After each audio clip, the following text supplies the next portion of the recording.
जुने ration card बंद होऊन आता नवीन पद्धतीने रेशन कार्ड मिळणार आहे.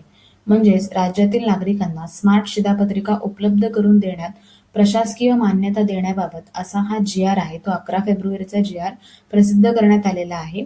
जुन्या शिधापत्रिका हाताळण्यास अवघड व कागदी असल्याने रेशन कार्ड फाटण्याचे किंवा खराब होण्याचे प्रमाण जास्त होतं.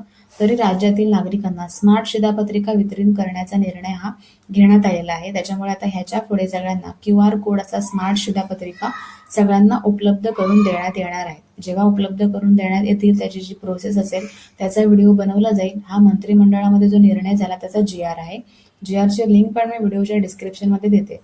जर कोणाचे कार्ड फाटले असतील, खराब झाले असतील किंवा हरवलेच असतील नसतील तर त्यांनी ते कार्ड काढण्याच्या भानगडीत पडू नका आणि त्याच्यासाठी वेगळे पैसे खर्च करू नका.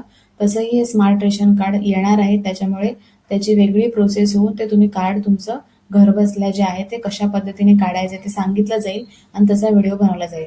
त्यांच्यासाठी हा व्हिडिओ महत्त्वाचा आहे. त्यांच्यासोबत तुम्ही शेअर करू शकता.